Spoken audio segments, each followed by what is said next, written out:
कहानी एक बच्चों के जेल खाने से शुरू होती है, जहां खून के जुर्म में 5 साल की सजा हुई है एक बच्चे को, जिसे खुद की उम्र तक का पता नहीं। डॉक्टर ने जांच करके कहा उसके दूध के सभी दांत गिर चुके हैं, तो वो तकरीबन 12 साल का होगा। आज उसकी कोर्ट में पहली पेशी है। बाहर देश भर के न्यूज चैनल के रिपोर्टर्स तैयार खड़े हैं। आज कुछ ऐसा होने वाला है जो पहले कभी नहीं हुआ। आज एक इतिहास रचने को है। अंदर हथकड़ी पहने जायन को लाया गया। उसे सरकारी वकील नदीम दिया गया है। जायन के माँ बाप सुहाद और सलीम को भी बुलाया गया है, जिन्हें तामिर नाम का वकील पेश करेंगे। अब मुकदमा शुरू हुआ। जज ने जायन के माँ बाप से पूछा, क्या आपको मालूम है आप यहाँ क्यों हैं? सुहाद बोली, हाँ, जैन ने गलती की है जिसकी वजह से उसे जेल हो गई, पर अब इससे हमारा क्या लेना देना? दोबारा हमें क्यों परेशान किया जा रहा है? जज बोला, आपके बेटे को खून के जुर्म में 5 साल की सजा हुई है और आपको ये कोई छोटी मोटी गलती लगती है जिससे आपका कोई लेना देना नहीं हो? जायन के माँ बाप चुप हो गए। फिर जज बोला, खैर, आज यहाँ आपको किसी और मुकदमे के लिए बुलाया गया है। जैन, क्या तुम्हें मालूम है कि तुमने क्या किया है और यहाँ किस लिए खड़े हो? हाँ, जैन ने कहा। अच्छा, तुम कितने साल के हो? जज ने पूछा। मालूम नहीं, मेरे माँ बाप से पूछ लो, जैन बोला। सुहाद और सलीम सर नीचे करके बैठे हैं। फिर जैन की वकील नदीम बोली, जैन के माँ बाप ने अपने किसी बच्चे का बर्थ सर्टिफिकेट नहीं बनवाया। सरकारी नजर से देखा जाए तो उनका कोई अस्तित्व ही नहीं, मगर डॉक्टर के रिपोर्ट से मालूम किया गया है कि जैन अभी तकरीबन 12 साल का है। एक तरह से सब बिना पेपर्स के यहाँ गैर कानूनी ढंग से रह रहे हैं। अब जैन से पूछा गया, बताओ क्या आरोप है तुम्हारे माँ बाप के ऊपर? जैन की आंखें सूनी हैं। वो बोला, मुझे पैदा करना। और इसके साथ कहानी पीछे लौट गई, जहाँ जैन कई दवाइयों की दुकानें घूम घूम कर अपने माँ के लिए डॉक्टर की लिखी दवा खरीद रहा है। दुकानदारों के पूछने पर कि तुम्हारे माँ बाप क्यों नहीं आए, जैन कभी कहता माँ का ऑपरेशन हुआ है, कभी कहता उनका पैर टूट गया है, किसी जगह कहता बाप को लकवा मार गया है, इसीलिए उन्होंने मुझे भेजा है। अब उन सारी दवाओं का जैन के माँ बाप चूरा बना रहे हैं, जो कि असल में ड्रग्स है। उसके बाद उसे पानी में मिलाकर उनमें कपड़े डुबाए जाएंगे। कपड़े सूखने के बाद सुहाद उन कपड़ों को लेकर अपने बड़े बेटे इब्राहिम के पास गई, जो जेल में सजा काट रहा है, और फिर वो उन कपड़ों को जेल में बेचकर पैसे कमाते हैं। उन कपड़ों को पानी में निचोड़कर वहाँ के कैदी ड्रग्स का सेवन करते हैं। ये काम इतनी सावधानी से सुहाद करती है कि सिक्योरिटी गार्ड को भनक तक नहीं लगती। जैन भी हर बार अपनी माँ के साथ जाता है। तब वो और भी छोटा था, मगर इंसान के हालात और तजुर्बे उन्हें छोटा रहने नहीं देते, उम्र से कहीं पहले बड़ा कर देते हैं। जैन अपने माँ बाप और 7 छोटे भाई बहनों के साथ असाद नाम के मकान मालिक के किराए घर में रहता है। कमरे की बुरी हालत है। घर की पाइप टूटी है जिसमें से पानी रिसता है। असाद उनसे किराया तो नहीं लेता, मगर बदले में उन बच्चों से अपने दुकान के सारे छोटे बड़े काम मुफ्त में करवाता है। उनमें से कोई भी बच्चा स्कूल नहीं जाता। जायन के पिता सलीम नाकारा निकम्मा है, सारा दिन घर पे पड़ा रहता है। उधर जायन सारा दिन भटक कर असाद के छोटे मोटे काम करता और घर आकर भी अपने भाई बहनों की देखभाल करता। एक दिन सुबह उठकर जायन ने देखा चादर में लाल दाग लगा है। उसे समझ में नहीं आया। दोपहर में जब वो सभी भाई बहन मिलकर सड़क के किनारे नींबू पानी बेच रहे हैं, अचानक जायन की नजर उसकी बहन सहर के कपड़ों पर गई। पीछे एक खून का दाग लगा है। वो उसे चुपके से बाथरूम ले गया और बोला, याद है तुम्हारी सहेली आलिया? जब उसकी माँ को पता चला था तो उसने उसे कमरे में बंद कर दिया था, कहीं जाने आने नहीं देती थी और एक मोटे बुढ़े से उसकी शादी करवा दी। अगर हमारी माँ को भी पता चला तो वो तुमसे छुटकारा पाने में जरा भी वक्त नहीं लगाएगी। वो तुम्हें असाद से शादी के नाम पर बेच देगी और हम तुमसे कभी नहीं मिल पाएंगे। उसकी बहन बोली, मगर असाद तो अच्छा है ना, उसने हमें रहने को घर दिया और मुझे तो वो रैमन नूडल्स भी खाने को देता है। नहीं, वो एक बहुत बुरा आदमी है। मैंने उसके लिए काम किया है, उसे देखा है। जायन बोला, क्योंकि जायन जानता है कि असाद की नजर सहर पर पड़ चुकी है, इसीलिए अभी उन्हें ये बात माँ से छुपानी होगी।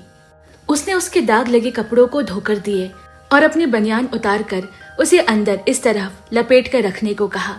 फिर असाद की दुकान से 2 पैड अपने कपड़े में छुपा कर ले आया। वो उसे रास्ते भर समझाते हुए आ रहा है, इस पैड को इस्तेमाल करने के बाद कहीं भी मत छोड़ देना, मैं बताऊंगा कहाँ रखना है और मैं बाद में इसे फेंक भी आऊंगा। वो बच्चे दिन भर सड़क पर असाद के लिए चीजें बेचते। धीरे धीरे रात होने पर सड़क के लफंगे लड़के सहर पर बुरी नजर डालते, उसे छेड़ते, उसे साथ चलने को कहते। उस वक्त भी जैन अपनी बहन को बचाने के लिए अपने से दुगना लड़कों से लड़ पड़ता, जबकि उसके माँ बाप को ना तो इस बात की फिक्र है और ना ही फर्क पड़ता है। उस शाम जैन ने अपने माँ बाप से कहा, मुझे स्कूल जाना है, पढ़ाई करनी है। सलीम इसके लिए राजी नहीं। अगर असाद को बुरा लग गया कि जैन अब उसके लिए काम नहीं कर सकता तो वो हमें घर से निकाल न दे। पर जब सुहाद को मालूम हुआ कि स्कूल से बच्चों को खाना, कपड़े आदि चीजें मिलती है तो उसने जैन के पक्ष में कहा, अरे मैं खुद असाद से बात कर लूंगी। जैन के स्कूल के बाद उसके यहाँ रात तक काम कर लेगा। बेचारा 10-12 साल का होगा। जैन खामोश बैठा रहा, पर जिसका डर था वही हुआ। असाद नहीं माना और वो रोज की तरह असाद के घर जाकर सामान, सब्जी, खुद के वजन से दुगना गैस सिलेंडर, दारू की बोतलें पहुंचाने का काम करने लगा, जिस काम के पैसे भी कभी उसे नहीं मिले। एक शाम जब वो घर पहुंचा तो देखा कि कोई मुर्गियां लाया है जिससे उसके भाई बहन खेल रहे हैं। जल्दी से वो ऊपर गया। असाद और उसके पिता आए हुए हैं। पास में सहर को सजा धजा कर बैठा दिया गया है। रसोई में खड़ी माँ के ऊपर जैन ने गुस्से से कहा, तुम चंद मुर्गियों के लिए सहर को बेच दोगी? उसकी माँ बोली, नहीं, वो घर के किराया आने वाले समय के लिए भी माफ कर देगा। नहीं तो बोलो कहाँ जाएंगे हम अगर यहाँ से निकाले गए तो। जैन ने गुस्से में कहा, उन्हें यहाँ से दफा करो, नहीं तो मैं जाकर बोल दूंगा कि सहर उनके यहाँ नहीं जाएगी। जैन को शांत करने के लिए सुहाद बोली, अरे ऐसा कुछ नहीं है, वो लोग बस मिलने आए हैं। खुदा का वास्ता कोई नाटक शुरू मत करना, उन्हें यहाँ से जाने दो, फिर बात करेंगे। थोड़ी देर में सहर जैन के पास आई। उसने हथेली से उसके होठों में लगी लिपस्टिक पूछी और कहा, ये क्या हुलिया बना लिया है, बिल्कुल भूत लग रही हो। सहर चुप है। जैन फिर सोचने लगा कैसे वो सहर को बचाए, और दूसरी तरफ उसके माँ बाप ने सहर का सौदा पक्का कर दिया है। रात भर जैन सोचता रहा। फिर एकदम भोर में उठकर उसने सहर के कान में कहा, मैं आज तुम्हें कहीं ले जाऊंगा, मेरे आने तक तैयार रहना और किसी से कुछ मत कहना। जैन ने सहर के रोज के पहनने वाले कपड़े एक पॉलिथीन में भरे, कुछ पैसे माँ के बटुए से निकाले और असाद की दुकान से कुछ खाने पीने की चीजें और हर महीने लगने वाले पैड्स चोरी से एक थैले में भरकर कूड़ा फेंकने के बहाने उन्हें बाहर ले आया। बीच रास्ते में किसी जगह जाने के लिए गाड़ी भाड़ा भी तय किया। पैसे कम हैं तो कहा, मैं अपनी बहन को गोद में बैठा लूंगा, और सहर को लेने घर की तरफ भागा। लेकिन यहाँ सबको पता चल चुका है कि वो और सहर भागने वाले हैं। सलीम बोला, इस तरह तो गड़बड़ हो जाएगी, इस मुसीबत को जितना जल्दी हो सके इसके सही जगह पहुंचाने में ही भलाई है। इतने में जैन आ गया और ऐसा करने के लिए सहर और जैन दोनों को बहुत मार पड़ी, और फिर स्कूटर में बिठाकर सलीम बिना ब्याहे ही सहर को असाद के घर छोड़ आया। जैन ने गुस्से में माँ से कहा, खुश होना अब तुम, और घर छोड़कर भाग गया। जिस बस में उसने बात की थी उसी पर जाकर बैठ गया। पास ही में सहर के लिए तय किए कपड़े का थैला भी है और मंजिल का कोई पता नहीं। तभी एक बूढ़ा आदमी स्पाइडरमैन के कपड़े पहनकर उसके बगल वाली सीट पर बैठ गया और कुछ देर बाद एक मेले के सामने उतर गया। जैन भी थोड़ी देर में उसके पीछे पीछे उतर गया। अंदर पहुंचा तो वहां बड़े बड़े झूले लगे हैं। दिन के वक्त तो कोई भीड़ नहीं है। वो एक झूले पर जाकर बैठ गया। इतनी ऊंचाई से ये दुनिया देखकर उसे डर लग रहा है। उसकी आंखों में आंसू आ गए। उस रात किसी ऊंची जगह पर वो सो गया। अगले दिन नींद खुली तो उसी थैले से उसने कुछ निकाल कर खाया। फिर खाली मेले में इधर उधर घूमने लगा।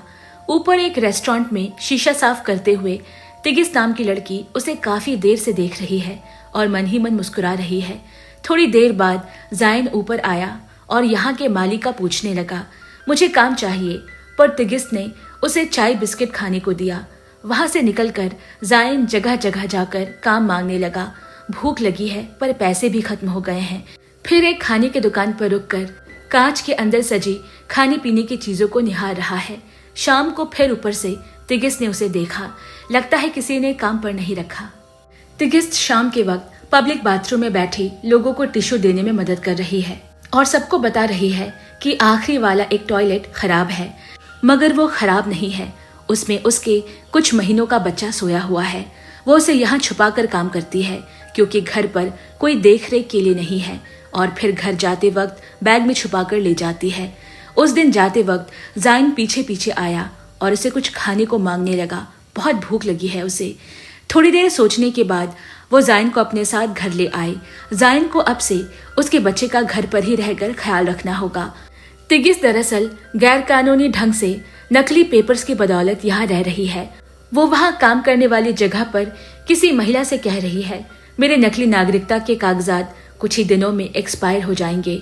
असपर नाम का दलाल इसे बनवाने के पिछली बार से ज्यादा पैसे मांग रहा है। जो करना है जल्दी करो, वरना पुलिस तुम्हें उठा कर ले जाएगी, उस औरत ने कहा। तिगिस के बच्चे का नाम योनस है और आज वो 1 साल का हुआ है। वो किसी कस्टमर का बचा हुआ केक चुपके से घर ले आई और उस दिन उन तीनों ने मिलकर अच्छा वक्त बिताया। तिगिस ने जाइन से उसके परिवार के बारे में पूछा। जाइन बोला, मेरे कई भाई बहन हैं, पर मुझे शहर सबसे ज्यादा याद आती है। उसकी शादी हो चुकी है। दोनों ही मायूस हो गए। तिगिस को इथोपिया से यहाँ घरेलू काम करने के लिए लाया गया था। उसका असली नाम राहिल है। पिछली मालकिन के यहाँ 6 साल काम भी किया। फिर उसे किसी से प्यार हो गया और वो उसके साथ भाग गई, मगर प्रेग्नेंट होने के बाद उसने उसे छोड़ दिया। अब ना वो पुराने मालकिन के पास वापस जाकर अपने कागज छुड़वा सकती है, ना नए कागज बनवाने के पैसे हैं। बस इसी तरह काम करके और नकली पेपर्स के सहारे जिंदगी बसर कर रही है। वापस अपने देश जाने के लिए भी ना तो पैसे है ना पेपर्स। यहाँ भाई बहन के बीच बड़ा हुआ जाइन योनस का अच्छे से ख्याल रखता, उसे समय पर दूध पिलाता और जब तक वो वापस आती दोनों बच्चे थक कर सो रहे होते। एक दिन दलाल असपर तिगस्त के बेटे को उठा ले गया, क्योंकि उसे मालूम है कि तिगस्त के नकली कागज एक्सपायर हो चुके हैं। वो जब अपने बच्चे को लेने गई, उसने उससे सौदा किया कि योनस उन्हें दे दे, जिसके बदले में वो उसके नकली आईडी कागज बना देगा। वैसे भी तुम उसे एक अच्छी जिंदगी तो दे नहीं पाओगी, पर एक माँ कभी अपने बच्चे का सौदा नहीं करेगी। असपर ने उसे 7 दिन की मोहलत दी। वो योनस को वापस ले आई। पुलिस के पास वो शिकायत लेकर भी नहीं जा सकती। पैसे जुटाने के लिए हर किसी के पास गई, मगर कोई फायदा नहीं। अगर पैसे नहीं जमा हुए तो पुलिस उसके बच्चे को किसी अनाथालय को दे देगी और उसे वापस सीरिया भेज देगी। उसने पैसों के इंतजाम के लिए अपने बाल भी कटवा कर बेचे। जाइन भी यहाँ अब ऊबने लगा है, पर जाए तो जाए कहाँ, उसके पास पैसे भी नहीं। तिगिस की गैर मौजूदगी में उसकी पैसे छुपाने की जगह भी टटोली, मगर वो खाली निकला। एक दिन जाइन और योनस उसका इंतजार करते रह गए। पूरी रात बीत गई, पर वो घर नहीं लौटी। सुबह जाइन योनस को गोद में उठाए तिगिस के काम करने वाली जगह पर गया, पर वहां भी वो कल से नहीं आई। वहां से उसे असपर का पता चला। वो वहां भी पहुंच गया। जब असपर ने सुना कि तिगिस कल रात से लापता है, हो ना हो पुलिस ही उसे ले गई होगी, उसने योनस को जाइन से लेने की बहुत कोशिश की। खाने पीने का, पैसों का लालच भी दिया। इस भरे बाजार में लूटने वालों की कमी नहीं, सिर्फ जाइन में ही इंसानियत मौजूद है। वो योनस को वहां से ले आया। वहां से निकलते वक्त उसे एक बच्ची मिली जो सड़क पर चीजें बेच रही है। कुछ ही देर में उनकी दोस्ती सी हो गई। शायद वो शहर को याद कर रहा है। अब योनस को भूख लगी है। वो माँ को ढूंढ रहा है, चिड़चिड़ा हो रहा है। तिगिस ने घर पर एक पैसा नहीं छोड़ा है। मजबूरन जाइन को पड़ोस के एक दूध पीते बच्चे की बोतल चुरा कर लाना पड़ा, ताकि योनस की भूख शांत कर सके। इधर तिगिस पुलिस की हिरासत में है। अपने छोटे बच्चे को याद कर उसके आंसू रुक नहीं रहे। अगली सुबह दोनों ने थोड़ी सी बची दूध पाउडर बर्फ में मिलाकर खाई। घर में चावल का एक दाना नहीं है, पीने को पानी नहीं है। जाइन को लग रहा है कि कहीं वो अपने बच्चे को छोड़कर भाग तो नहीं गई। कोई रास्ता न देखकर बेचारा जाइन घर के बर्तन बेचने निकला और रास्ते में उसे वही लड़की मिली। वो बोली, हम सीरिया के रेफ्यूजी को राशन दी जाती है। तुम्हें पता है, अस्पारो पासपोर्ट बनवाकर लोगों को देश के बाहर भी भेजता है। मैं पैसे जमा कर टर्की या स्वीडन जाना चाहूंगी। बेचारे मासूम बच्चों का शोषण करते हैं ये लोग। इधर जाइन के पास कोई कागज नहीं है राशन के लिए। किसी तरह उसने झूठी कहानी बनाई। चलो कुछ दिनों का तो राशन का इंतजाम हुआ। और एक दिन जेब टटोलते हुए उसे वही पुरानी दवाई की कागज मिली, जिसे दिखाकर उसके माँ बाप ड्रग्स खरीदवाते थे। उसे पैसे कमाने का बस यही एक रास्ता नजर आया। उसी तरह से ड्रग्स बनाकर उसने लोगों को बेचा, पैसे भी कमाए। 1-2 दिन तो ठीक चला, फिर लोगों ने उससे धंधा लेना बंद कर दिया। कुछ लेते तो पैसा नहीं देते, और कई बार तो वो नशे में धुत लोगों से मार खाकर भी लौटता। और इसी तरह एक दिन जब वो घर आया, मकान मालिक ने किराया ना चुकाने की वजह से उनका सारा सामान बाहर फेंक कर घर पर ताला लगा दिया। जो कुछ भी पैसे जाइन ने कमाए थे वो सब अंदर ही रह गया। उसने दरवाजा तोड़ने की कोशिश तो की, पर पड़ोसियों ने शोर मचा दिया और उसे भला बुरा कहा। अब वो क्या करे, कहाँ जाए? एक तो वो खुद को संभाल नहीं पा रहा, ऊपर से योनस की जिम्मेदारी। उसने ये कई दफा करके देखा। योनस को वहीं सड़क के किनारे छोड़ देता, फिर दूर से देखता कि वो क्या कर रहा है, मगर वो बच्चा दौड़कर उसी के पास आने की कोशिश करता। हार कर अब वो अस्पारो के पास गया। उसने बहला फुसलाकर जाइन को भरोसा दिलाया कि योनस को किसी अच्छे परिवार को दे देंगे। उसे कुछ रुपए दिए और बोला, घर जाकर कोई सरकारी प्रूफ ले आओ, तो तुम जहाँ कहोगे वहां का पासपोर्ट बनवाकर भेज दूंगा। जाइन अब घर आया। उसके बाप ने उसे बहुत कोसा। तुझे आईडी प्रूफ चाहिए तो सुन, कोई कागज नहीं है, हम कीड़े मकोड़ों की तरह हैं, यहीं पैदा हुए और यहीं एक दिन मर जाएंगे। इसी चक्कर में अस्पताल के दरवाजे तक जाकर रह गए। जाइन ने पूछा, कौन भर्ती है अस्पताल में, कौन है वहां? सलीम एकाएक चुप हो गया। सौहार्द भी खामोश है। उसे जिस बात का डर था वही हुआ। कम उम्र में मां बनने की वजह से सहर मारी गई। जाइन की आंखों से आंसू की जगह खून उतर आया। उसने चाकू उठाया और असाद के घर की तरफ भागा। पीछे पीछे उसे रोकते हुए सलीम और सौहार्द भी दौड़े। असाद पे जानलेवा हमले के जुर्म में जाइन को कैद कर लिया गया, मगर वो जिंदा बच गया। आज अदालत की पेशी में जज के पूछने पे वो बोला, सहर 11 साल की थी, शादी के 1-2 महीने में वो प्रेग्नेंट हो गई। फिर उसका बहुत ज्यादा खून निकलने लगा। पहले मैंने गौर नहीं किया। एक दिन उसकी तबीयत ज्यादा खराब हो गई। किसी तरह के सरकारी कागजात ना होने की वजह से उसे अस्पताल में भर्ती नहीं लिया गया और अस्पताल के दरवाजे पर ही उसने दम तोड़ दिया। मुझे नहीं मालूम था कि वो मर जाएगी। बाकी लड़कियों की भी तो शादी होती है, वो तो नहीं मरती। किसको दोष दिया जाए, किसको नहीं? एक तरफ से ऐसा लगता है मानो सभी दोषी है और दूसरी तरफ लगता है सभी सिस्टम के मारे हैं। जाइन के माँ बाप गरीबी, अनपढ़ और लाचारी से ग्रस्त है, और सबसे बड़ी लाचारी तो 2 वक्त की रोटी और सर पर छत की है। उन्हें भी अपनी बेटी की मौत का उतना ही दुख है, पर यह दुख तकलीफ तो उनकी जिंदगी का हिस्सा है। उस जेल के कमरे में कीड़े मकोड़ों की तरह लोग ठूसे हुए हैं। पीड़ित तो बहुत है, मगर कोई सरकार, कोई सिस्टम असली जड़ पर काम नहीं करना चाहता। अपराधी को पकड़ना तो सब चाहते हैं, मगर अपराध होने से रोकना कोई नहीं चाहता। उसी जेल में तिगिस्त भी कैद है। एक दिन उसने जाइन को जाते हुए देखा। उसने पीछे से आवाज दी, जाइन, योनस कहाँ है? उसे अभी तक आस थी कि जाइन उसके साथ ही होगा, लेकिन उसे यहाँ देख वो अपना आपा खोकर रोने लगी।